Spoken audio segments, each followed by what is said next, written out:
Hello दोस्तों, स्वागत है आप सभी का आपके अपने YouTube channel child makers classes में। दोस्तों, इस वीडियो में आज हम लोग युक्ति पब्लिकेशन के फास्ट ट्रैक बुक से जीव विज्ञान के एनसीईआरटी सार संग्रह को देखेंगे। तो दोस्तों, ये वीडियो सभी एग्जाम की दृष्टि से अति महत्वपूर्ण है। दोस्तों, संपूर्ण जीव विज्ञान करने के बाद हम लोग आधुनिक भारत का इतिहास के एनसीईआरटी सार संग्रह को कवर करेंगे। ये वीडियो पार्ट 5 होगा, जिसमें चैप्टर 10 पारिस्थितिकी तंत्र को देखेंगे। इससे पहले की वीडियो अगर आप नहीं देखे हैं तो प्ले लिस्ट में जाकर उसे भी देख लें। तो दोस्तों, ये एनसीईआरटी सार संग्रह है जीव विज्ञान। देख लीजिए, IAS, PCS, SSC, bank, railway, TET, BEd, BPSC, ND, CDS, police, TET एवं अन्य सभी परीक्षाओं के लिए महत्वपूर्ण है। 26 चैप्टर है, जिसमें हम आज चैप्टर नंबर 10 पारिस्थितिकी को देखेंगे। किसी श्रृंखला में प्राथमिक उपभोक्ता कौन होते हैं? शाकाहारी। किसी श्रृंखला में प्राथमिक उपभोक्ता कौन होते हैं? शाकाहारी।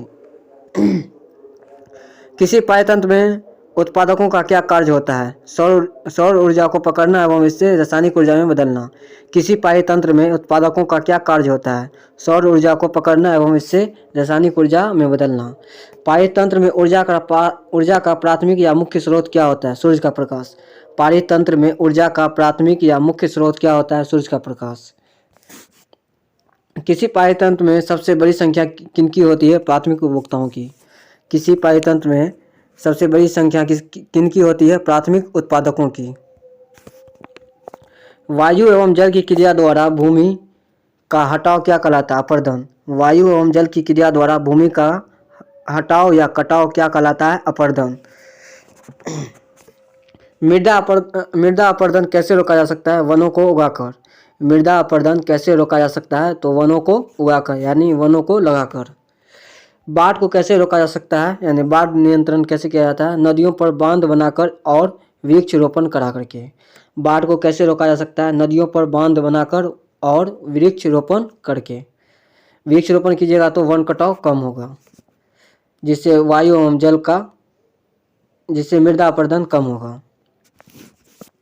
मैंग्रोव वनस्पति, मैंग्रोव कहाँ पाई जाती है?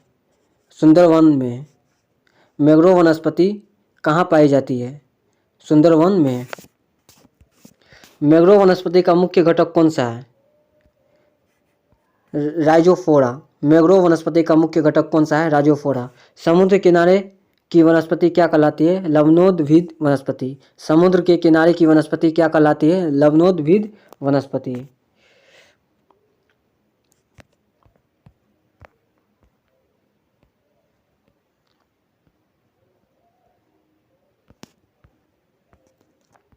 आगे देखिए।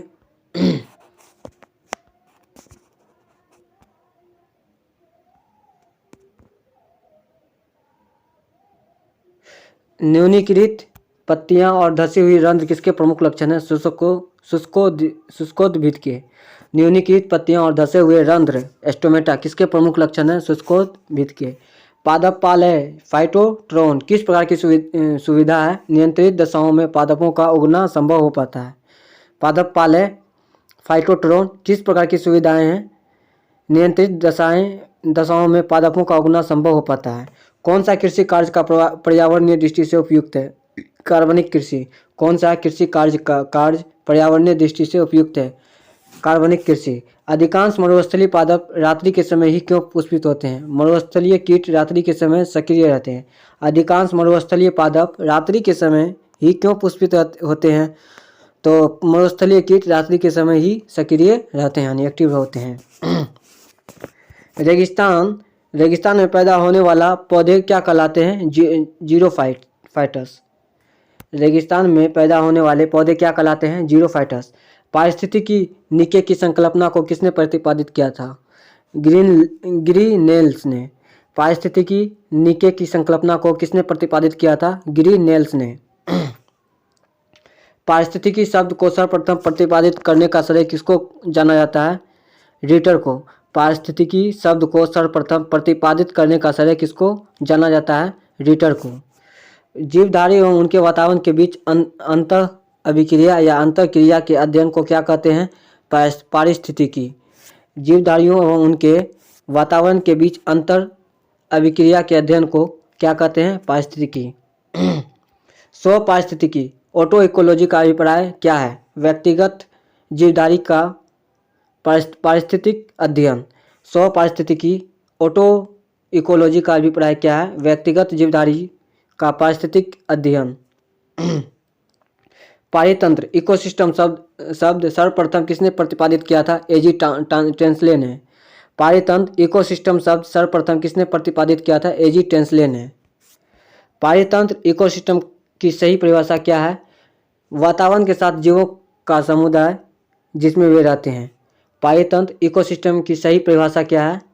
यानी पारितंत्र किसे कहते हैं? वातावरण के साथ जीवों के समुदाय जिसमें वे रहते हैं उसे क्या कहते हैं? पारितंत्र कहते हैं।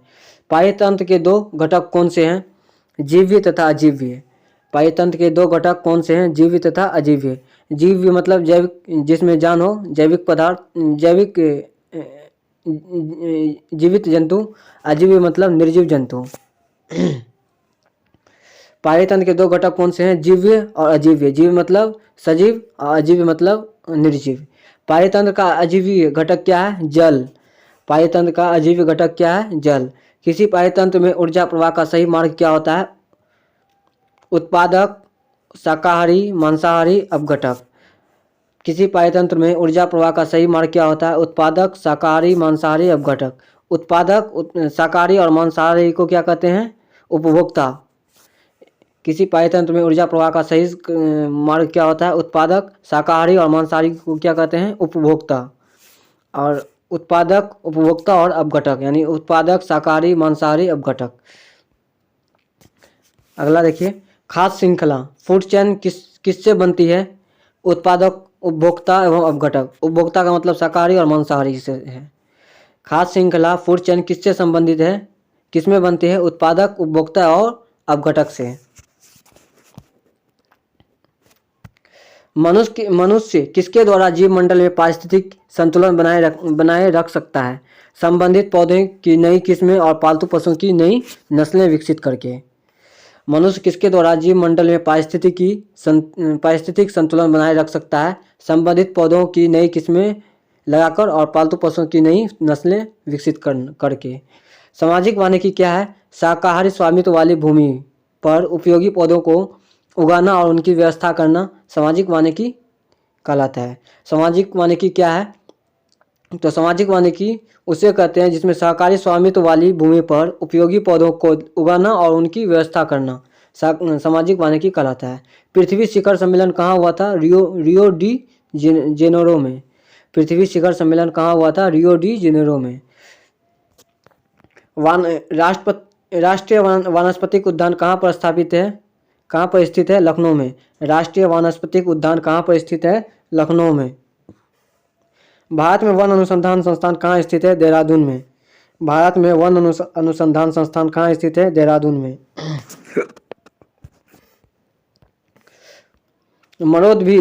मरोदभिदों में मूल तंत्र लंबा क्यों हो जाता है? गहरे जल स्तरों से जल अवशोषित करने के लिए जड़ें गहराई में चली जाती है। मरोदभिद में मूल तंत्र लंबा क्यों हो जाता है? गहरे जल स्तरों से जल अवशोषित करने के लिए जड़ें गहराई में चली जाती है। मरोदभिद का मतलब रेगिस्तानी इलाका।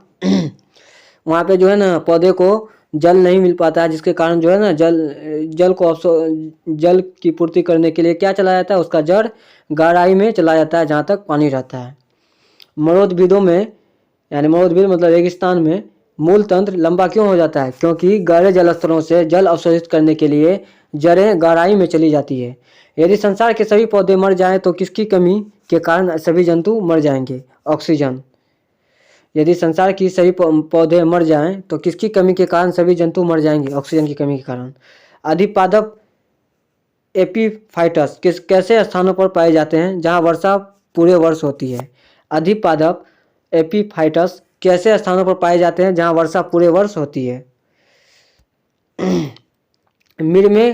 मिर्मेकोफिली कुछ पुष्पीय पादपों का किनके बीच एक लाभदायक संयोजन होता है?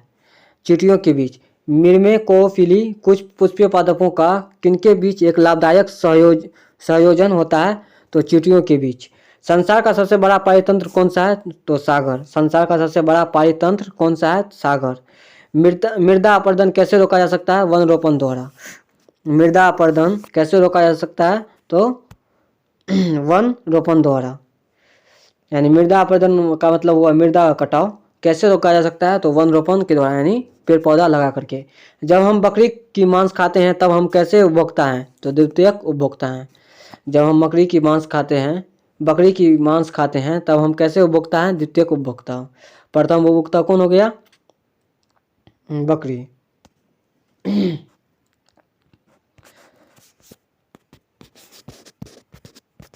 आगे देखिए।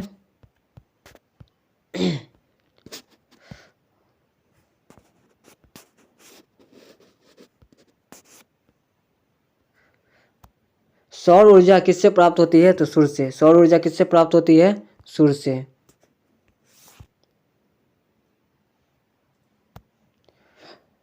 खाद्य श्रृंखला से अभिप्राय है इनमें से किसके द्वारा ऊर्जा अंतरण होता है? तो एक जीव से दूसरे जीव के द्वारा। खाद्य श्रृंखला से अभिप्राय है इनमें से किसके द्वारा ऊर्जा का अंतरण होता है? तो एक जीव से दूसरे जीव के द्वारा। हाइड्रोफाइट किसे कहते हैं? जलीय पौधे को। हाइड्रो मतलब जल, हाइड्रोफाइट किसे कहते हैं? जलीय पौधे को।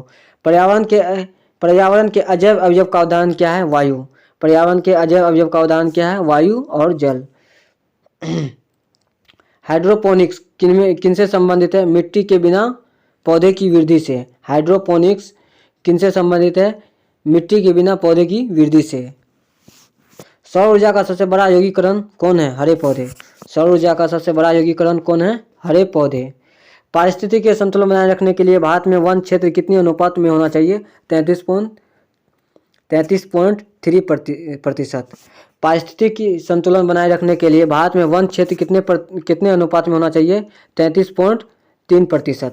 मैंग्रोव की खेती के लिए कौन सा क्षेत्र प्रसिद्ध है? दक्षिणी 24 परगना का सजने खाली जंगल। मैंग्रोव की खेती के लिए कौन सा क्षेत्र प्रसिद्ध है? दक्षिणी 24 परगना का सजने खाली जंगल। पृथ्वी का विशालतम पारिस्थितिक तंत्र कौन सा है? जलमंडल। पृथ्वी का विशालतम पारिस्थितिक तंत्र कौन सा है? जलमंडल। एक कृत्रिम पारिस्थितिकी तंत्र किसके द्वारा निरूपित किया जाता है? जलजीवशाला द्वारा। एक कृत्रिम पारिस्थितिकी तंत्र किसके द्वारा निरूपित किया जाता है? जलजीवशाला द्वारा। सबसे अस्थायी पारिस्थितिक तंत्र कौन सा है? समुद्र। सबसे अस्थायी पारिस्थितिक तंत्र कौन सा है? समुद्र। ओजोन कितनी सांद्रता संकेंद्रण पर गंभीर फुफ्फुसीय शोथ उत्पन्न करके मानव स्वास्थ्य को प्रभावित करता है? 9.0 ppm। ओजोन कितनी सांद्रता यानी संकेंद्रण पर गंभीर फुफ्फुसीय शोथ उत्पन्न करके मानव स्वास्थ्य को प्रभावित करता है? 9.0 ppm।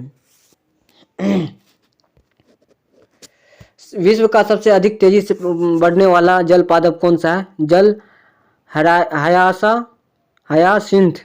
विश्व का सबसे अधिक तेजी से बढ़ने वाला जल पादप कौन सा है? जल हयासिंथ। 2008 से 2012 के बीच ग्रीन हाउस गैसों को कम करने के अंतर्राष्ट्रीय समझौते को क्या कहा जाता है? Kyoto protocol. 2008 से 2012 के बीच ग्रीन हाउस इफेक्ट को कम करने के अंतर्राष्ट्रीय समझौते को क्या कहा जाता है? Kyoto protocol. यानी क्योटो प्रोटोकॉल में क्या होता है? ग्रीन हाउस गैस को कम करने के लिए अंतर्राष्ट्रीय समझौता किया गया था। कब किया गया था? 2008 से 2012 के बीच तक। जब पादप विविधता को प्राकृतिक आवास में संरक्षित किया जाता है तो इस संरक्षण को क्या कहते हैं? शोध संस्थान है। जब पादप विविधता को प्राकृतिक आवास में संरक्षित किया जाता है तो इस संरक्षण को क्या कहते हैं? शोध संस्थान है, यानी इन सीटू। यानी जब पादप विविधता को उनके अपने प्राकृतिक आवास में संरक्षित किया जाता है तो इस संरक्षण को क्या कहते हैं? शोध स्थान है। शोध स्थान मतलब इन सीटू। अत्यधिक वनोन्मूलन का सबसे अधिक खतरनाक प्रभाव कौन सा है? मृदा अपरदन। यानी अत्यधिक वनोन्मूलन का सबसे अधिक खतरनाक प्रभाव कौन सा है? मृदा अपरदन। यानी वनोन्मूलन का मतलब वो होता है पेड़ कटाव। अत्यधिक आप पेड़ कटाव करेंगे तो सबसे अधिक खतरनाक प्रभाव किस पर पड़ेगा? मृदा अपरदन, यानी मृदा की कटाई होगी। चारण आहार श्रृंखला के आधार तल में कौन से जीव होते हैं? उत्पादक। चारण आहार श्रृंखला के आधार तल में कौन से जीव होते हैं उत्पादक। अगला देखिए, विशेषकृत पौधे, स्पेशलाइज्ड प्लांट्स, पौधे के नाम और विशेषता। देखिए, एरिमोफाइटस, एरिमोफाइटस किसे कहते हैं, रेगिस्तानी या स्टेपी में उगने वाले पौधे।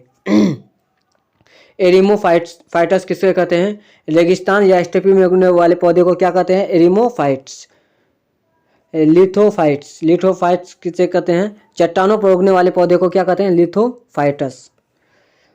लिथोफाइटस किसे कहते हैं, चट्टानों पर उगने वाले पौधे को क्या कहते हैं, लिथोफाइटस। सेमोफाइटस किसे कहते हैं, बालू में उगने वाले पौधे को क्या कहते हैं, सेमोफाइटस। बालू में उगने वाले पौधे को क्या कहते हैं, सेमोफाइटस। एस्केलेरोफाइटस, काष्ठीय झाड़ीदार पौधे को क्या कहते हैं, एस्केलेरोफाइटस। काष्ठीय झाड़ीदार पौधे को क्या कहते हैं, एस्केलेरोफाइटस।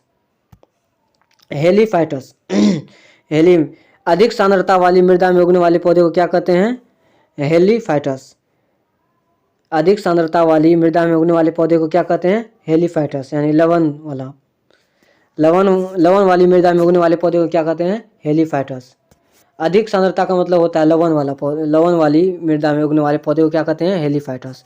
ऑक्जिलोफाइटस, अम्लीय मृदा में उगने वाले पौधे को क्या कहते हैं, ऑक्जिलोफाइटस। अम्लीय मृदा में उगने वाले पौधे को क्या कहते हैं, ऑक्जिलोफाइटस।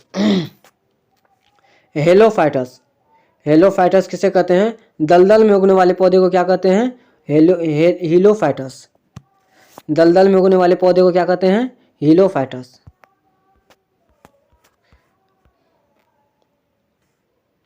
चलिए दोस्तों, अब देख लेते हैं शब्द और परिभाषाएं अर्थ लक्षण में। तो थोड़ा सा इसको जूम कर लेते हैं ताकि अच्छे तरीके से दिखाई दे। आप लोग अपना कैपेसिटी बढ़ा लीजिएगा। अंतर्जातीय पारस्परिक क्रियाएं क्या है, इसकी परिभाषा देखेंगे, अर्थ देखेंगे और लक्षण देखेंगे। अंतर्जातीय पारस्परिक क्रिया यानी पॉपुलेशन इंटरेक्शन। अंतर्जातीय पारस्परिक क्रिया दो अलग अलग जातियों की समष्टियों की पारस्परिक क्रिया से उत्पन्न होती है, उसे क्या कहते हैं, अंतर्जातीय पारस्परिक क्रिया। यानी अंतर्जातीय पारस्परिक क्रिया दो अलग अलग जातियों की समष्टियों की पारस्परिक क्रिया से उत्पन्न होती है। ये क्रिया एक जाति या दोनों जातियों के लिए हितकारी यानी पॉजिटिव और हानिकारक यानी नेगेटिव या उदासीन न्यूट्रल हो सकती है। जैसे सहोपकारिता, म्यूटिलिज्म, जाति सहोपकारिता, म्यूटिलिज्म, जाति पॉजिटिव और जाति भी पॉजिटिव होती है, ए पॉजिटिव और बी पॉजिटिव होती है। स्पर्धा कंपटीशन, जाति ए नेगेटिव और जाति बी नेगेटिव। परभक्षण प्रीडेशन, जाति ए पॉजिटिव और जाति बी भी पॉजिटिव। सहभोजिता यानी कम्युनलिज्म, जाति ए पॉजिटिव और जाति बी उदासीन न्यूट्रल होता है। अंतर्जातीय परजीवता एमिनेलिज्म, जाति ए नेगेटिव और जाति बी पॉजिटिव, जाति बी न्यूट्रल होता है। इसी प्रकार हम देखेंगे जाति स्पीसीज।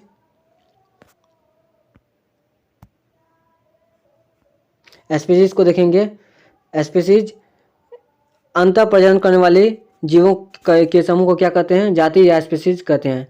अंतः प्रजनन करने वाले जीवों को क्या कहते हैं, जीवों के समूह को क्या कहते हैं, जाति। जंतु समुदाय यानी फूना किसी देश या क्षेत्र या काल विशेष में पाए जाने वाले जंतु की जातियां को क्या कहते हैं, जंतु समुदाय। जंतु समुदाय किसको कहते हैं, किसी देश या क्षेत्र या काल विशेष में पाए जाने वाले जंतु की जातियां को क्या कहते हैं, जंतु समुदाय। परभक्षी प्रीडेटर, भोजन के लिए प्राणियों का भक्षण करने वाले ही प्राणी को क्या कहते हैं, परभक्षी।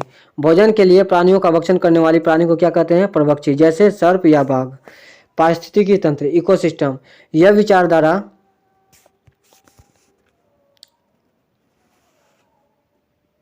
विचारधारा सर्वप्रथम एजिक टेंसले नामक वैज्ञानिक द्वारा 1935 में दी गई। इनके अनुसार पारिस्थितिकी तंत्र वह तंत्र है जो वातावरण के सभी जीवीय तथा अजीवीय कारकों के परस्पर संबंधों तथा प्रक्रियाओं द्वारा प्रकट होता है। उसे क्या कहते हैं? पारिस्थितिकी तंत्र यानी इकोसिस्टम कहते हैं। इकोसिस्टम यह विचार सर्वप्रथम एजी टेंसले नामक वैज्ञानिक द्वारा 1935 में दी गई थी। इनके अनुसार पारिस्थितिकी तंत्र वैसा तंत्र है जो वातावरण के सभी जीववीय तथा अजीववीय कारकों के परस्पर संबंधों तथा प्रक्रियाओं द्वारा प्रकट होता है। उसे क्या क्या क्या कहते हैं? पारिस्थितिकी तंत्र कहते हैं। खाद्य श्रृंखला, खाद्य श्रृंखला किसको कहते हैं?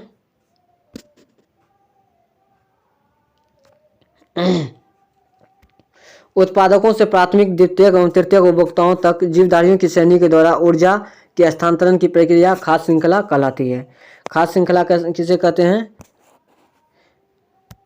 उत्पादकों से प्राथमिक, द्वितीयक एवं तृतीयक उपभोक्ताओं तक जीवधारियों की श्रेणी के द्वारा ऊर्जा के हस्तांतरण की प्रक्रिया खाद्य श्रृंखला कहलाती है। एक आ गया इसमें उत्पादक, एक आ गया उपभोक्ता। उपभोक्ता भी करेंगे आगे की वीडियो में। खाद्य जल, फूड वेब, खाद्य श्रृंखला में उत्पादक से उपभोक्ता तथा अपघटक तक ऊर्जा का हस्तांतरण सीधी कड़ी के रूप में होता है। लेकिन प्रकृति में अलग अलग खाद्य श्रृंखला आपस में मिलकर तंत्र बनाती है। इसे खाद्य जाल कहते हैं। खाद्य जाल क्या है? खाद्य श्रृंखला में उत्पादक से उपभोक्ता अपघटक तक ऊर्जा का हस्तांतरण सीधी कड़ी के रूप में होता है। लेकिन प्रकृति में अलग अलग खाद्य श्रृंखलाएं आपस में मिलकर तंत्र बनाती है। इस खाद्य जाल को क्या कहते हैं? इसे खाद्य जाल कहते हैं। पौष्टिकता स्तर, ट्रॉफिक लेवल, पौष्टिकता स्तर, ट्रॉफिक लेवल। किसी खाद्य श्रृंखला में एक विशेष स्थान पर जीवों की स्थिति को क्या कहते हैं? पौष्टिकता स्तर कहते हैं, ट्रॉफिक लेवल कहते हैं। किसी खाद्य श्रृंखला में एक विशेष स्थान पर जीवों की स्थिति को क्या कहते हैं? पौष्टिकता स्तर कहते हैं। ऊर्जा प्रवाह, फ्लो ऑफ एनर्जी। ऊर्जा प्रवाह क्या है? देखते हैं आगे। जैव मंडल की गतिशीलता ऊर्जा एवं पदार्थों की उपलब्धता पर निर्भर करती है। जैव मंडल में ऊर्जा का मूल स्रोत क्या है? सूर्य से प्राप्त सौर ऊर्जा है। ऊर्जा प्रवाह जीव मंडल में केवल एक ही दिशा में होता है। बीवीआई है। ऊर्जा का प्रवाह जीव मंडल में केवल एक ही दिशा में होता है। यह है उत्पादक जो मतलब कि घास ये सब खाता है, जो प्योर शाकाहारी है ना, उत्पादक कहते हैं। जैसे बकरी हो गया, खरगोश हो गया, ये क्या है? उत्पादक है। सॉरी, उत्पादक है। घास क्या है? पौधा उत्पादक है, यानी पादप उत्पादक है। प्राथमिक उपभोक्ता कौन हो गया? पहले देख लेते हैं इसको। जैव मंडल की गतिशीलता ऊर्जा एवं पदार्थों की उपलब्धता पर निर्भर करती है। जैव मंडल में ऊर्जा का मूल स्रोत क्या है? सूर्य से प्राप्त ऊर्जा है। ऊर्जा प्रवाह जीव मंडल में केवल एक ही दिशा में होता है। उत्पादक कौन हो गया? पादप हो गया, पौधा हो गया, घास हो गया। प्राथमिक उपभोक्ता, उसके बाद द्वितीयक उपभोक्ता, तृतीयक उपभोक्ता, उसके बाद सर्वोच्च उपभोक्ता। तो उपभोक्ता कौन है? उपभोक्ता है, प्राथमिक उपभोक्ता क्या है? सिर्फ शाकाहारी है, यानी सिर्फ घास खाता है। प्राथमिक उपभोक्ता को कौन खाता है? द्वितीयक उपभोक्ता खाता है। जैसे बकरी हो गया, बकरी क्या हो गया? प्राथमिक उपभोक्ता हो गया। बकरी को कौन खाएगा? लोमड़ी खाएगा, है ना। लोमड़ी क्या हो गया? द्वितीयक उपभोक्ता हो गया। द्वितीयक उपभोक्ता क्या होता है? मांसाहारी भी हो सकता है और शाकाहारी भी हो सकता है। तृतीय उपभोक्ता क्या है? सिर्फ ये मांसाहारी ही है। सर्वोच्च उपभोक्ता क्या है? सर्वोच्च उपभोक्ता को जो सिर्फ मांसाहारी है, जिसको कोई नहीं खाता। जैसे शेर क्या है? सर्वोच्च उपभोक्ता है। इसके बाद सर्वोच्च उपभोक्ता के बाद क्या हो जाता है? ये मर जाता है, इसको कोई नहीं खाता है। उसके बाद जो है ना, इसका शरीर जो है ना अपघटक हो जाता है। एक और रोचक तथ्य यह है कि प्रत्येक पोषण स्तर पर स्थानांतरण में केवल 10% ऊर्जा ही एक पोषीय स्तर से अगले पोषीय स्तर पर पहुंचती है। बाकी 90% ऊर्जा प्रत्येक स्तर पर ऊष्मा के रूप में वातावरण में विमुक्त हो जाती है। यानी कहने का मतलब हो गया, उत्पादक इसमें जो है ना 100% आएगा ऊर्जा उत्पादक में। इसका 10% इसमें आएगा, यानी 10 यूनिट इसमें आएगा। फिर इसका 10% इसमें आएगा, यानी 0.01 यूनिट द्वितीय उपभोक्ता में आएगा। तृतीय उपभोक्ता में कितना ऊर्जा आएगा? 0.001% आएगा। इसी प्रकार जो है ना, यानी प्रत्येक पोषीय स्तर में जो है ना ऊर्जा का हस्तांतरण 10% ही कलेक्ट हो पाता है। बाकी 90% ऊर्जा की हानि हो जाती है। यानी मान लीजिए सूर्य के प्रकाश से 100 ऊर्जा लिया गया, उत्पादक को 100 ऊर्जा आया। उत्पादक जो है ना, उत्पादक को जो खाएगा, यानी प्राथमिक उपभोक्ता जो खाएगा उत्पादक को, इसमें कितना आएगा? 10 यूनिट ऊर्जा आएगा। बाकी 90% लेस हो गया, वो हानि हो गया। उसके बाद 10 यूनिट का जो है ना द्वितीय उपभोक्ता ये क्या करेगा, ये भी 10 यूनिट ऊर्जा लेगा। 10 का 10% कितना हुआ, 0.01%, 0.01 एनर्जी। फिर द्वितीय उपभोक्ता को जो खाएगा तृतीय उपभोक्ता, इसमें भी 0.1 का जो है 0.01 का जो है 10% ऊर्जा इसमें जाएगा। फिर इसी प्रकार यानी एक कोशीय स्तर से दूसरे कोशीय स्तर में 10% ऊर्जा ही कलेक्ट हो पाता है। बाकी 90% ऊर्जा की जो है हानि हो जाती है। एक बार फिर से देख लेते हैं इनको, बहुत भी है दोस्तों। ऊर्जा प्रवाह, जैव मंडल की गतिशीलता ऊर्जा एवं पदार्थों पर निर्भर करती है। जैव मंडल में ऊर्जा का मूल स्रोत सूर्य से प्राप्त ऊर्जा है। ऊर्जा प्रवाह जीव मंडल में केवल एक ही दिशा में होती है। उत्पादक हो गया आपको जो घास से सब खाता है, पादप हो गया जो पादप उत्पादक हो गया, इसमें हमेशा 100% ऊर्जा रहता है। प्राथमिक उपभोक्ता कौन हो गया, खरगोश हो गया, बकरी हो गया, है ना, टिड्डा हो गया, प्राथमिक उपभोक्ता है। इसका 10% प्राथमिक ये जो इसको खाएगा उत्पादक को, तो इसमें 10% ऊर्जा आएगा, बाकी 90% ऊर्जा की हानि हो जाएगा। फिर द्वितीय उपभोक्ता कौन हो गया, प्राथमिक उपभोक्ता को जो खाएगा, जैसे सांप को, टिड्डा को कौन खाया, सांप खाया, तो सांप क्या हो गया, द्वितीय उपभोक्ता हो गया। सांप को कौन खाया, सांप को कौन खाएगा, गरुड़ खाएगा, गरुड़ क्या हो गया, तृतीय उपभोक्ता हो गया या सर्वोच्च उपभोक्ता हो गया। तो इस प्रकार जो है ना ऊर्जा का जो है ना प्रत्येक पोषीय स्तर में, यानी प्रथम पोषीय स्तर, द्वितीय पोषीय स्तर, तृतीय पोषीय स्तर, प्रत्येक पोषीय स्तर में 10% ऊर्जा ही पहुंच पाती है। बाकी 90% ऊर्जा क्या हो जाता है की हानि हो जाती है। प्राथमिक उत्पादन, प्राइमरी प्रोडक्टिविटी, ये प्रकाश संश्लेषण के दौरान पादपों द्वारा एक निश्चित समय अवधि में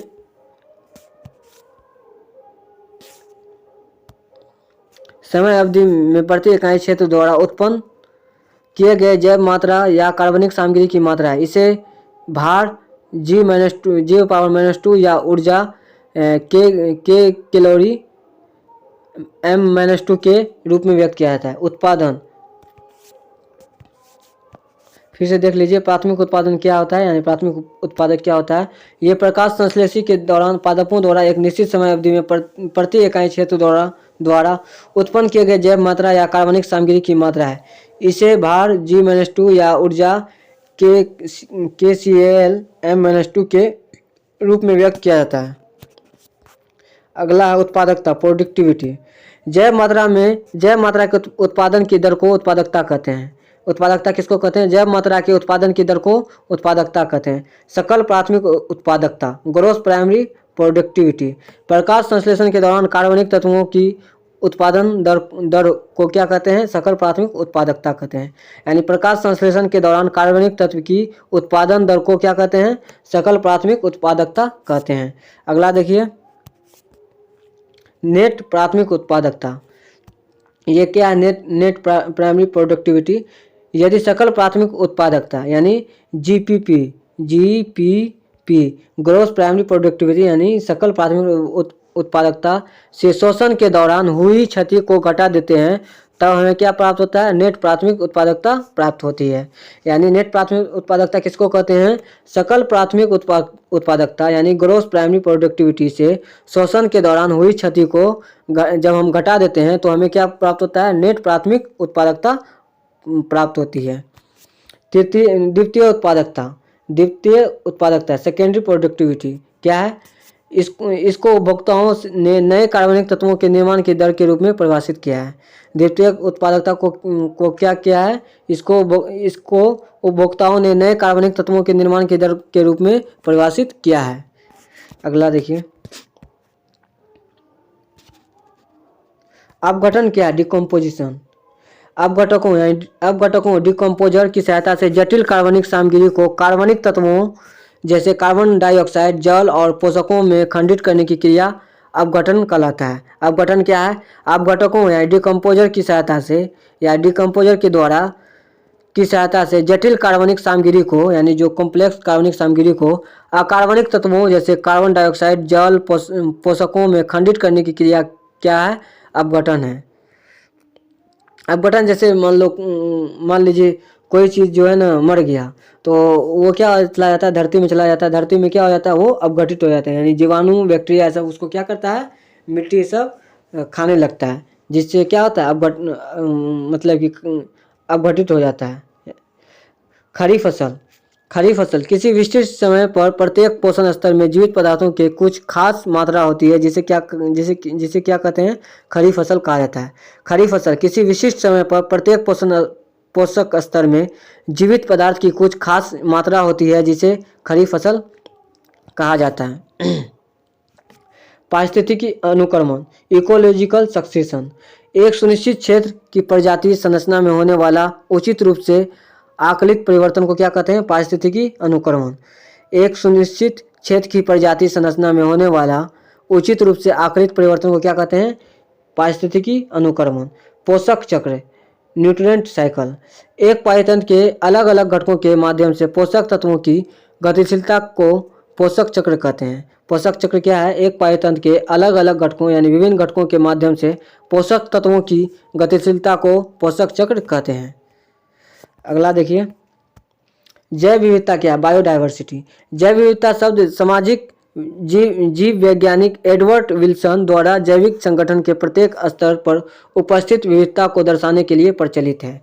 जैव विविधता क्या है? जैव विविधता शब्द सामाजिक जीव वैज्ञानिक एडवर्ड विल्सन द्वारा जैविक संगठन के प्रत्येक स्तर पर उपस्थित विविधता को दर्शाने के लिए प्रचलित है। उसे क्या कहते हैं? जैव विविधता, जैव बायोडायवर्सिटी कहते हैं।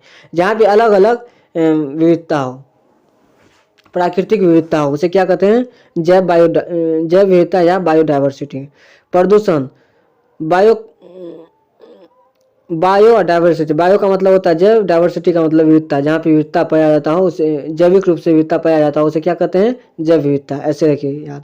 प्रदूषण, पोल्यूशन, वायु, जल एवं भूमि अर्थात पर्यावरण के भौतिक, रासायनिक या जैविक गुणों में होने वाले ऐसे अनचाहे परिवर्तन जो मनुष्य एवं अन्य जीवधारियों, उनकी जीवन परिस्थितियों, औद्योगिक प्रक्रियाओं और सांस्कृतिक उपलब्धियों के लिए हानिकारक हो, उसे क्या कहते हैं? प्रदूषण कहलाते हैं। प्रदूषण वायु, जल या भूमि अर्थात पर्यावरण के भौतिक, रासायनिक या जैविक गुणों में होने वाले ऐसे अनचाहे परिवर्तन जो मनुष्य एवं अन्य जीवधारियों, उनकी जीवन परिस्थितियों, औद्योगिक प्रक्रियाओं और सांस्कृतिक उपलब्धियों के लिए हानिकारक हो, उसे क्या कहते हैं? प्रदूषण कहते हैं। हरित गृह प्रभाव, ग्रीन हाउस इफेक्ट। प्रदूषण वायु द्वारा सौर ऊर्जा के अधिक धारण या ग्रहण करने से वायुमंडल में ऊष्मा तथा जलवाष्प के अतिरिक्त संचय को ग्रीन हाउस प्रभाव कहते हैं। ग्रीन हाउस प्रभाव यानी ग्रीन हाउस इफेक्ट क्या है? प्रदूषित वायु द्वारा सौर ऊर्जा के अधिक धारण या ग्रहण करने से वायुमंडल में ऊष्मा तथा जलवाष्प के अतिरिक्त संचय को ग्रीन हाउस प्रभाव कहते हैं। यानी ऊष्मा और जलवाष्प के अतिरिक्त जो है ना क्लोरोफ्लोरोकार्बन है, उसके बाद जो है ना नाइट्रस ऑक्साइड है, इससे क्या होता है? हरित गृह प्रभाव। कार्बन डाइऑक्साइड है ना, मीथेन गैस है, इससे क्या होता है? हरित गृह प्रभाव होता है। यानी ऊष्मा से भी होता है, जलवाष्प से भी होता है और प्रदूषित हवा यानी कार्बन डाइऑक्साइड से भी होता है और नाइट्रस ऑक्साइड से भी होता है, क्लोरोफ्लोरोकार्बन से भी हरित गृह प्रभाव होता है। भूमंडलीय तापमान। भूमंडलीय तापमान क्या है? पृथ्वी के तापमान में वृद्धि मानव द्वारा उत्पन्न ग्रीन हाउस प्रभाव का एक दुष्परिणाम है। ग्रीन हाउस गैसों के निरंतर बढ़ने के फलस्वरूप पृथ्वी का तापमान बढ़ता जा रहा है। इसे भूमंडलीयकरण तापन कहते हैं। यानी भूमंडलीयकरण तापन का मतलब ये हुआ कि जो हमारे ग्रीन हाउस गैस के कारण जो वायुमंडलीय तापमान बढ़ जाता है, जिसके कारण क्या होता है? बर्फ पिघलने लगता है ना। हिमालय से क्या होता है? बर्फ पिघलने लगता है ना, जिसके कारण क्या होता है? समुद्र का जल स्तर बढ़ जाता है। उसी को क्या कहते हैं? भूमंडलीय तापमान के कारण ही समुद्र का जल स्तर बढ़ जाता है, जिससे बाढ़ आ जाता है ना। तो एक बार फिर से देख लेते हैं भूमंडलीय तापमान। पृथ्वी के तापमान में वृद्धि मानव द्वारा उत्पन्न ग्रीन हाउस प्रभाव का एक दुष्परिणाम है। ग्रीन हाउस गैसों के निरंतर बढ़ने के फलस्वरूप पृथ्वी का तापमान बढ़ता जा रहा है। इसे भूमंडलीय तापन कहते हैं। जीव ऑर्गेनिज्म क्या है? एक जीवित वस्तु है। जीव क्या है? यानी ऑर्गेनिज्म क्या है? एक जीवित वस्तु है। अगला देखिए, पर्यावरण। पर्यावरण क्या है? किसी स्थान विशेष में मानव के चतुर्दिक, यानी चतुर्दिक मतलब स्थल, जल, वायु और मृदा आदि का वह आवरण जिससे वह घिरा हो, उसे क्या कहते हैं? पर्यावरण कहते हैं। यानी कि किसी स्थान विशेष में मानव के चतुर्दिक यानी स्थल, जल, वायु, मृदा आदि का वह आवरण जिससे वह घिरा हो, उसे क्या कहते हैं? पर्यावरण कहते हैं। यानी परिज और आवरण, उसे क्या कहते हैं? पर्यावरण कहते हैं। जैविक घटक, बायोटिक कंपोनेंट्स, किसी भी पारिस्थितिक तंत्र में उपस्थित उत्पादक। उत्पादक का मतलब होता है पादप से यानी पेड़ पौधा से, उपभोक्ता यानी उपभोक्ता का मतलब जीव जंतु से। जैसे प्राथमिक उपभोक्ता हो गया, द्वितीयक उपभोक्ता हो गया, तृतीयक उपभोक्ता हो गया। प्राथमिक उपभोक्ता कौन हो गया? प्राथमिक उपभोक्ता हो गया आपको टिड्डा हो गया, है ना। उसके बाद जो है ना, द्वितीयक उपभोक्ता कौन हो गया? सांप हो गया। तृतीयक उपभोक्ता कौन हो गया? गरुड़ हो गया, जो सांप को खाता है ना। प्राथमिक उपभोक्ता किसको खाता है? उत्पादक यानी पादप को खाता है। प्राथमिक उपभोक्ता को कौन खाता है? द्वितीय उपभोक्ता खाता है। जैसे प्राथमिक उपभोक्ता टिड्डा हो गया, टिड्डा को कौन खाएगा? सांप। सांप क्या हो गया? द्वितीय उपभोक्ता हो गया। और द्वितीय उपभोक्ता को, सांप को कौन खाता है? गरुड़ खाता है। गरुड़ क्या हो गया? तृतीय उपभोक्ता हो गया। इसी प्रकार अगर इसमें जाइए, खरगोश। खरगोश क्या है? प्राथमिक उपभोक्ता है। खरगोश को कौन खाता है? खरगोश को कौन खाता है? लोमड़ी खाता है ना, या कुत्ता खाता है ना। लोमड़ी को कौन खाता है? लोमड़ी को खाता है शेर खाता है ना। शेर तो चलिए, और इसके बाद जो है ना, शेर क्या हो जाता है? मर जाता है। तो मरने के बाद वो क्या हो जाता है? अपघटित हो जाता है। अब किसके द्वारा अपघटक हो जाता है? कवक और बैक्टीरिया के द्वारा। तो हम क्या पढ़ रहे थे? जैविक घटक, किसी भी पारिस्थितिक तंत्र में उपस्थित उत्पादक, पादप, उपभोक्ता, जीव जंतु तथा अपघटक जैसे कवक, बैक्टीरिया का समुदाय जो परस्पर संबंधित होकर पोषक संरचना प्रदर्शित करते हैं, उसे क्या कहते हैं? जैविक घटक कहते हैं। जैविक घटक फिर से देख लेते हैं। किसी भी पारिस्थितिक तंत्र में उपस्थित उत्पादक, उत्पादक का मतलब पादप, उपभोक्ता, उपभोक्ता का मतलब जीव जंतु, तथा अपघटक, अपघटक का मतलब क्या होता है? कवक, बैक्टीरिया जो मृत शरीर को क्या कर दे? अपघटित कर दे, का समुदाय जिससे वो सड़ गल जाए। तो सड़ेगा गलेगा कब? कवक और बैक्टीरिया के कारण ही वो अपघटित हो जाएगा, यानी सड़ जाएगा, गल जाएगा, मिट्टी में मिल जाएगा। तो कवक बैक्टीरिया का समुदाय जो परस्पर संबंधित होकर पोषक संरचना प्रदर्शित करती है, उसे क्या कहते हैं? जैविक घटक कहते हैं। उत्पादक क्या है? प्रोड्यूसर क्या है? वे जीव जो अपना भोजन स्वयं बनाते हैं, उसे क्या कहते हैं? उत्पादक कहते हैं। जैसे पेड़ पौधा है ना। उपभोक्ता किसे कहते हैं? वे जीव जो अपना पोषण के लिए उत्पादकों पर निर्भर होते हैं, उसे क्या कहते हैं? उपभोक्ता होते हैं। ये निम्न है। प्राथमिक उपभोक्ता स्वपोषी पर निर्भर होती हैं, और द्वितीय उपभोक्ता क्या होता है? प्राथमिक उपभोक्ता पर निर्भर होती है। यानी प्राथमिक उपभोक्ता स्वपोषी पर निर्भर होती है, यानी ये शाकाहारी होती है। द्वितीय उपभोक्ता प्राथमिक उपभोक्ताओं पर निर्भर होती है, यानी कहने का मतलब ये मांसाहारी भी है। अब देखिए, उपभोक्ता किसे कहते हैं? कंज्यूमर्स किसे कहते हैं? वे जीव जो अपने पोषण के लिए उत्पादकों पर निर्भर रहते हैं, उसे क्या कहते हैं? उपभोक्ता कहते हैं। ये निम्न है। प्राथमिक उपभोक्ता स्वपोषी पर निर्भर है। द्वितीय उपभोक्ता प्राथमिक उपभोक्ताओं पर निर्भर यानी खाने के लिए। तो पादप क्या? प्राथमिक उत्पादक हो गया, है ना। बकरी क्या? प्राथमिक उपभोक्ता हो गया। इसी प्रकार मनुष्य क्या? द्वितीय उपभोक्ता हो गया या सर्वाहारी हो गया। मनुष्य क्या है? द्वितीय उपभोक्ता या सर्वाहारी हो गया।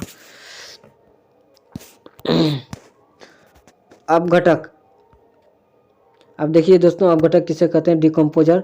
ये जीव, वे जीव जैसे बैक्टीरिया, कवक, मृतोपजीवी है जो सड़े गले तथा मृत भागों से ऊर्जा प्राप्त करते हैं, उसे क्या कहते हैं? अपघटक कहते हैं।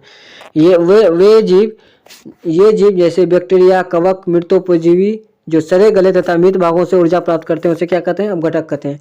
यदि अपघटक नहीं होगा तो हमारा शरीर क्या होगा? यानी कोई भी जीव का शरीर वो सड़े गलेगा नहीं, है ना, यानी जैसे का वैसे रहेगा।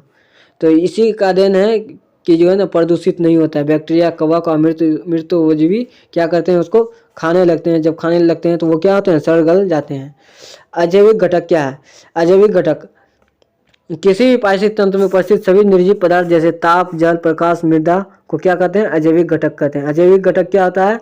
अबायोटिक कंपोनेंट्स होता है। ये क्या होता है? निर्जीव होता है। अजैविक घटक, अजैविक घटक क्या होते हैं? निर्जीव होते हैं। जैसे किसी भी पारिस्थितिक तंत्र में उपस्थित सभी निर्जीव पदार्थ जैसे ताप, जल, प्रकाश, मृदा आदि क्या है? अजैविक घटक है। पृथु तापीय यूरिथर्मल, यूरीथर्मल क्या है? वह जीव जो तापमान का व्यापक परास सहन कर सकते हैं उसे क्या कहते हैं? यूरीथर्मल। यूरीथर्मल क्या है? वह जीव जो तापमान का व्यापक परास सहन कर सकता है उसे क्या कहते हैं? यूरीथर्मल। एस्टेनोथर्मल क्या है? तनुतापी क्या है?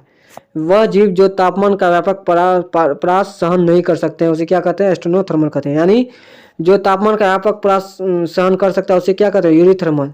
एस्टेनोथर्मल किसे कहते हैं? जो तापमान का व्यापक परास सहन नहीं कर सकता है उसे क्या कहते हैं? एस्टेनोथर्मल। यूरी हेलाइन। यूरी हेलाइन क्या है? जो जीव लवणता की व्यापक परास के प्रति सहनशील है उसे क्या कहते हैं? यूरी हेलाइन। यूरी हेलाइन किसे कहते हैं? जो जीव लवणता यानी लवणता मतलब साल्ट की व्यापक परास के प्रति सहनशील हो उसे क्या कहते हैं? यूरी हेलाइन। एस्टेनो हेलाइन क्या है? जो जीव लवणता की कम परास से सीमित होते हैं उसे क्या कहते हैं? एस्टेनो हेलाइन। लिंग अनुपात। लिंग अनुपात क्या है? Sex ratio. नर एवं मादा का अनुपात को क्या कहते हैं? लिंग अनुपात कहते हैं, है ना। लिंग अनुपात में यानी 1000 नर में फीमेल की संख्या यानी मेल में फीमेल की संख्या कितनी है? जन्म दर क्या? Birth rate. समष्टि। पॉपुलेशन में दी गई अवधि में होने वाले जन्मों की संख्या को क्या कहते हैं? जन्म दर कहते हैं। जन्म दर क्या है? समष्टि यानी पॉपुलेशन में दी गई अवधि में होने वाले जन्मों की संख्या को क्या कहते हैं? जन्म दर कहते हैं। मृत्यु दर, डेथ रेट। दी गई अवधि में समष्टि यानी पॉपुलेशन में होने वाली मौतों की संख्या को क्या कहते हैं? मृत्यु दर कहते हैं। समष्टि या जनसंख्या। समष्टि या जनसंख्या यानी पॉपुलेशन। एक विशिष्ट क्षेत्र में जातियों का समूह को क्या कहते हैं? पॉपुलेशन कहते हैं। समष्टि के प्रकार, पॉपुलेशन टाइप। विस्तारित यानी बढ़ती हुई पॉपुलेशन और अस्थिर पॉपुलेशन और घटती हुई पॉपुलेशन।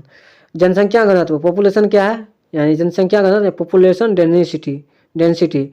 प्रति वर्ग किलोमीटर में जीवों की संख्या को क्या कहते हैं? जनसंख्या घनत्व। यानी 1 किलोमीटर लंबा 1 किलोमीटर चौड़ा में जितना आदमी रह रहा है उसे क्या कहते हैं? जनसंख्या घनत्व कहते हैं। जनसंख्या वृद्धि। जनसंख्या वृद्धि क्या है? जनसंख्या के आकार में वृद्धि को क्या कहते हैं? जनसंख्या वृद्धि कहते हैं। जनसंख्या के आकार में वृद्धि को क्या कहते हैं? जनसंख्या वृद्धि कहते हैं। चलिए दोस्तों अगला देख लेते हैं।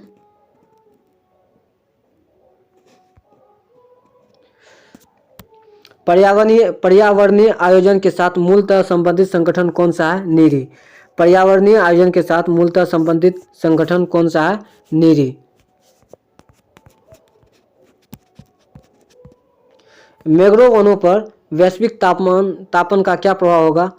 मैंग्रोव के विशाल क्षेत्र जल में मग्न हो जाएगा। मैंग्रोव वन पर वैश्विक तापन का क्या प्रभाव होगा? मैंग्रोव के विशाल क्षेत्र जल में मग्न हो जाएगा यानी जल में मिल जाएगा। मैंग्रोव वनों पर वैश्विक तापन का क्या प्रभाव होगा? मैंग्रोव के विशाल क्षेत्र यानी जल में मग्न हो जाएगा यानी जल में मिल जाएगा। भारत में धारणीय विकास के दृष्टिकोण से विद्युत उत्पादन का सबसे अच्छा स्रोत कौन सा है? तो जल विद्युत। भारत में धारणीय विकास के दृष्टिकोण से विद्युत उत्पादन का सबसे अच्छा स्रोत कौन सा है? जल विद्युत। धारणीय विकास जिनके उपयोग के संदर्भ में अंतर पीढ़ीगत संवेदनशीलता का विषय क्या है? प्राकृतिक संसाधन। धारणीय विकास जिनके उपयोग के संदर्भ में अंतर पीढ़ीगत संवेदनशीलता का विषय क्या है? प्राकृतिक संसाधन। अगला देखिए, वसुंधरा शिखर सम्मेलन कहाँ हुआ था? ब्राजील में। वसुंधरा शिखर सम्मेलन कहाँ हुआ था? ब्राजील में। ब्राजील कौन सा महादेश में आता है दोस्तों? यह आप लोग हमको कमेंट करके जरूर बताइएगा। वसुंधरा शिखर सम्मेलन कहाँ हुआ है था? ब्राजील में। रेड डाटा बुक किन जातियों के बारे में जानकारी देती है? जो संकटापन है। रेड डाटा बुक किन जातियों के बारे में जानकारी देती है? जो संकटापन है। तो आप लोग हमको बताइएगा रेड डाटा बुक के अंतर्गत भारत में कौन कौन सा जानवर है जो रेड डाटा बुक में है? इनमें से कौन सा जैव विविधता के लिए खतरा है? प्राकृतिक आवासों और वनस्पतियों का विनाश तथा झूम की खेती। इनमें से कौन सा जैव विविधता के लिए खतरा है? इनमें से कौन सा जैव विविधता के लिए खतरा है? प्राकृतिक आवासों और वनस्पतियों का विनाश तथा झूम की खेती। भारत में पारिस्थितिकी असंतुलन का कौन सा एक प्रमुख कारण है? वनोन्मूलन। भारत में पारिस्थितिकी असंतुलन का कौन सा एक प्रमुख कारण है? वनोन्मूलन। यानी अगर वन को काटिएगा तो क्या हो जाएगा? पारिस्थितिक में असंतुलन हो जाएगा। पारिस्थितिक में असंतुलन हो जाएगा तो क्या हो जाएगा? सभी जीव क्या हो जाएगा? लड़खड़ा जाएगा। ताल पारिस्थितिक तंत्र की अस्थिरता किस पर निर्भर करती है? उत्पादकों और उपभोक्ताओं पर। ताल पारिस्थितिक तंत्र की अस्थिरता किस पर निर्भर करती है? उत्पादकों और उपभोक्ताओं पर। उत्पादक का मतलब होता है पादप और उपभोक्ताओं का मतलब होता है क्या? प्राथमिक उपभोक्ता और द्वितीयक उपभोक्ता, है ना, तृतीयक उपभोक्ता। उपभोक्ता दो प्रकार का होता है, एक मांसाहारी होता है, एक शाकाहारी होता है, और एक सर्वाहारी होता है। जैसे बाघ और शेर क्या हो गया? मांसाहारी हो गया। जबकि खरगोश और बकरी क्या हो गया? और टिड्डा क्या हो गया? शाकाहारी हो गया। सांप कौन सा हो गया? प्राथमिक उपभोक्ता होगा कि द्वितीयक उपभोक्ता होगा? आप लोग कमेंट करके बताइएगा। तो प्राकृतिक के संतुलन को तय करने वाला मुख्य कारक कौन सा है? मानव गतिविधियां। प्रकृति के संतुलन को तय करने वाला मुख्य कारक कौन सा है? मानव गतिविधियां। यानी मानव गतिविधियां के अंतर्गत ही जो है ना प्रकृति का असंतुलन हो जाता है। जैसे औद्योगिक लगाना, बड़ी बड़ी फैक्ट्रियां लगाना, कार्बन डाइऑक्साइड का उत्सर्जन करना, मानव गतिविधियां हैं। किसे वैश्विक विरासत का वन माना जाता है? पश्चिम बंगाल में सुंदरवन को। किसे वैश्विक विरासत का वन माना जाता है? तो पश्चिम बंगाल में सुंदरवन को। पश्चिम बंगाल में सुंदरवन को क्या माना जाता है? वैश्विक विरासत का वन माना जाता है। यानी वैश्विक विरासत सूची में है पश्चिम बंगाल में सुंदरवन का डेल्टा। वह वर्णक जो वनस्पति को पराबैंगनी किरणों के दुष्प्रभावों से बचाता है उसे क्या कहते हैं? फाइकोसाइनिन। वह वर्णक जो वनस्पति को पराबैंगनी किरणों के दुष्प्रभावों से बचाता है उसे क्या कहते हैं? फाइकोसाइनिन। सावर्धिक जैव विविधता कहाँ पाई जाती है? उष्णकटिबंधीय वर्षावनों में। सावर्धिक जैव विविधता कहाँ पाई जाती है? उष्णकटिबंधीय वर्षावनों में। उष्णकटिबंधीय वर्षावनों का मतलब क्या हो गया? ग्लोब है ना, ये ग्लोब है तो ये 0 डिग्री है। 0 डिग्री से यानी लगभग 25 डिग्री उत्तर और 25 डिग्री दक्षिण क्या हो जाएगा? ये उष्णकटिबंधीय वर्षावन आ जाएगा। सबसे सर्वाधिक जैव विविधता यहीं पाई जाती है। यानी आपको बता दें कि मान लीजिए ये ग्लोब है, ठीक। पृथ्वी 2 भाग में बट गया, ये 0 डिग्री हो गया। यहाँ से लगभग 25 डिग्री नॉर्थ और यहाँ से 25 डिग्री साउथ का क्षेत्र क्या होता है? उष्णकटिबंधीय वर्षावन कहलाता है। यानी उष्णकटिबंधीय क्षेत्र कहलाता है जहाँ सर्वाधिक जैव विविधता पाया जाता है। अरे दोस्तों, आप ये बताइएगा वो कौन सा ऐसा जंगल है जहाँ पे सर्वाधिक जैव विविधता वाला जंगल है? काजीरंगा किस लिए जाना जाता है? गेंडों के लिए। काजीरंगा किस लिए जाना जाता है? गेंडों के लिए। सर्वाधिक जैव विविधता कहाँ पाई जाती है? उष्णकटिबंधीय वर्षावनों में। काजीरंगा नेशनल पार्क है, ये किस लिए जाना जाता है? तो गेंडों के लिए। यानी काजीरंगा नेशनल पार्क किस लिए जाना जाता है? तो गेंडों के लिए। आप लोग ये बताइए कि काजीरंगा नेशनल पार्क है कहाँ, कौन सा राज्य में है? कमेंट करके दोस्तों जरूर बताइएगा। पारिस्थितिक तंत्र में तत्वों के चक्रण को क्या कहते हैं? जैव भू रासायनिक चक्र। पारिस्थितिक तंत्र में तत्वों के चक्रण को क्या कहते हैं? जैव भू रासायनिक चक्र। चिपको आंदोलन मूल रूप से किसके विरुद्ध था? तो वन कटाई के विरुद्ध। चिपको आंदोलन मूल रूप से किसके विरुद्ध था? वन कटाई के संबंध में। आप बताइएगा दोस्तों, चिपको आंदोलन कौन सा राज्य से संबंधित है? कौन सा राज्य में हुआ था चिपको आंदोलन? चिपको आंदोलन के नेता कौन थे?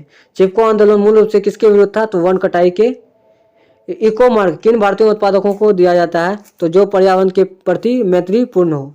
इको मार्क किन भारतीय उत्पादकों को दिया जाता है? जो पर्यावरण के प्रति मैत्रीपूर्ण हो या सक्रिय हो। यानी इको मार्क जो दो अलग अलग समुदाय के बीच संक्रांति क्षेत्र क्या कहलाता है? इकोटोन। दो अलग अलग समुदाय के बीच संक्रांति क्षेत्र क्या कहलाता है? इकोटोन। एक मनुष्य के जीवन को पूर्ण रूप से धारणीय करने के लिए आवश्यक न्यूनतम भूमि को क्या कहते हैं? पारिस्थितिकी पदछाप। दोस्तों, इकोटोन जैसे मानव हो गया, एक तरफ क्या हो गया? पादप हो गया, या एक तरफ जंतु हो गया, तो जैसे बाघ हो गया। इन दोनों के बीच का जो क्षेत्र होता है उसे क्या कहते हैं? संक्रांति इकोटोन। संक्रांति क्षेत्र जो हो गया तो इसको क्या कहते हैं? इकोटोन कहते हैं। जैसे दो अलग अलग समुदाय के बीच संक्रांति क्षेत्र क्या कहलाता है? इकोटोन कहलाता है। जैसे मनुष्य और पादप के अंतर्गत ये दोनों का जो संक्रांति क्षेत्र है उसे क्या कहते हैं? इकोटोन कहते हैं। न्यूनतम भूमि को क्या कहते हैं? पारिस्थितिकी पदछाप। न्यूनतम भूमि को क्या कहते हैं? यानी न्यूनतम यानी कम से कम जमीन को क्या कहते हैं? पारिस्थितिकीय पदछाप। कौन एक प्रवाल व्यंजन का सबसे अधिक प्रभावी कारक है? तो सागरीय जल के सामान्य तापमान में वृद्धि। कौन एक प्रवाल व्यंजन का सबसे अधिक प्रभावी कारक है? सागरीय जल के सामान्य तापमान में वृद्धि। अगला देखिए, 50 से अधिक देशों द्वारा संबंधित संयुक्त राष्ट्र का मौसम परिवर्तन समझौता कब प्रभावी हुआ? 21 मार्च 1994 को। 50 से अधिक देशों द्वारा संबंधित संयुक्त राष्ट्र का मौसम परिवर्तन समझौता कब प्रभावी हुआ? 21 मार्च 1994 को। यूकेलिप्टस पारिस्थितिक मित्र है या शत्रु? यानी यूकेलिप्टस का पौधा जो है पारिस्थितिक का मित्र है या शत्रु यानी दुश्मन? तो शत्रु है। यूकेलिप्टस पारिस्थितिक का क्या है? शत्रु है। एक कृत्रिम पारिस्थितिकी तंत्र किसके द्वारा निरूपित किया जाता है? जल जीवशाला द्वारा। एक कृत्रिम यानी आर्टिफिशियल यानी बनावटी, एक कृत्रिम यानी आर्टिफिशियल पारिस्थितिकी तंत्र किसके द्वारा निरूपित किया जाता है? जल जीवशाला द्वारा। यानी नेचुरली नहीं होता है, प्रकृति के द्वारा नहीं होता है। ये क्या होता है? कृत्रिम पारिस्थितिकी तंत्र आर्टिफिशियल होता है। ये किसके द्वारा निरूपित किया जाता है? जल जीवशाला द्वारा। सबसे अधिक अस्थायी पारिस्थितिकी तंत्र कौन सा है? तो वन। सबसे अधिक अस्थायी पारिस्थितिकी तंत्र कौन सा है? वन। आगे देखिए दोस्तों, किसी पारिस्थितिकी तंत्र में कौन सा एक दिशीय प्रभाव दर्शाता है? तो जैव मात्रा यानी बायोमास। किसी पारिस्थितिकी तंत्र में कौन सा एक दिशीय यानी वन लाइनर प्रभाव को दर्शाता है? तो जैव मात्रा यानी बायोमास। अगला देखिए,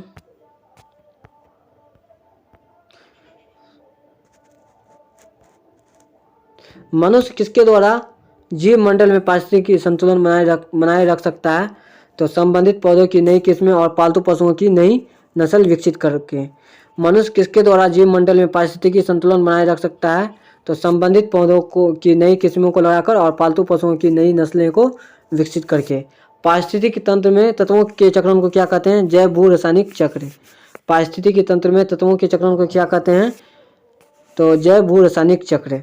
योग्यतम उत्तरजीविता का प्रतिपादन किसने किया? डार्विन ने। योग्यतम उत्तरजीविता का प्रतिपादन किसने किया? तो डार्विन ने। तो दोस्तों, ये हम लोग का चैप्टर नंबर 10 जो पारिस्थितिकी है वो समाप्त हो चुका है। अब अगले चैप्टर 11 प्रदूषण को पढ़ेंगे। तो थैंक यू दोस्तों।